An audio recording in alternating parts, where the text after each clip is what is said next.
Hi everyone. Today we have a question from Izzy. Now Izzy wants to know more about when casual employees are entitled to overtime. For some context, Izzy says she is from Adelaide, South Australia, and works in a restaurant.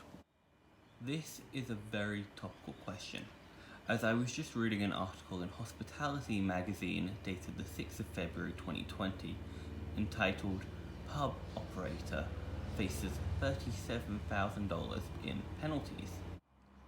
According to this article, and I quote directly here, Fair Work inspectors found the casual bar attendant / kitchen hand was underpaid minimum wages and penalty rates after the employee requested assistance in 2019. The article also states that the business is facing a potential fine of up to $31,500, the owner is facing a fine of $6,300, and that the Fair Work Ombudsman is seeking a court order requiring the business to rectify its underpayment of the casual employee, showing how important it is to make sure staff are paid correctly and the consequences that can occur if staff aren't paid correctly. So the answer to this question depends upon what award you're covered by. Today we're going to look at the Restaurant Industry Award and the Hospitality Industry General Award. The reason these two awards are chosen is because they're the two most likely to apply to a restaurant employee. Now what we're going to do is look at how you can get the answer to this question by looking at the award provisions directly, and how much easier it is to get the answer to this question if you use one of the guides available through Working Wise Australia. Let's start with the Restaurant Industry Award. We can discover if employees are entitled to overtime by looking at the Restaurant Industry Award directly. If we go to the award, we can see that overtime is clause 33.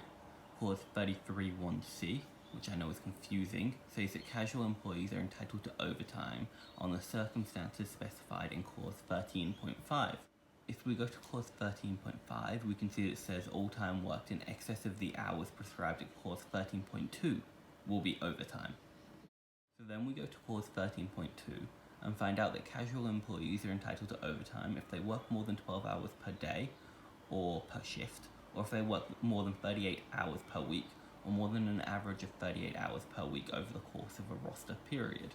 As you can see, discovering when an employee is entitled to overtime by looking at the award directly is quite a complicated process.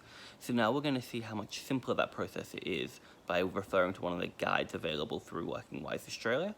So the guide we've chosen today is the Hospitality Industry General Award. So we'll have a look at that and see how much quicker it is to find the answer. This is the Hospitality Industry General Award Guide for all employee types. Similar guides are also available for the Restaurant Industry Award, General Retail Industry Award, and the Storage Service and Wholesale Award. We now go to section 5.1.1. This section deals with when casual employees are entitled to overtime. We can see that casual employees are entitled to overtime under the Hospitality Industry General Award for working more than 38 hours in a week, or more than an average of 38 hours over a roster period. We can also see they're entitled to overtime for working more than 12 hours in a shift or in a day, which is functionally the same as that found under the Restaurant Industry Award. This guide also explains that employees are entitled to payments that are similar to overtime payments if they do not receive their meal breaks. Similar provisions do apply under the Restaurant Industry Award, but are found under the clause entitled break rather than the overtime clause. Thank you for watching. If you found that video interesting or helpful, then please like, comment or subscribe. And if you want to know more about overtime, allowances or penalty rates under the Hospitality Industry General Award, the General Retail Industry Award, the Restaurant Industry Award, or the Storage Service and Wholesale Award, then please visit www.workingwise.com.au to view our guides for those awards. If you want to help support this channel and want to have input into what topics we discuss in the future, then please consider becoming a subscriber, which is also available on our channel. As a subscriber, you get access to all of our awards, as well as the ability to suggest topics for future videos.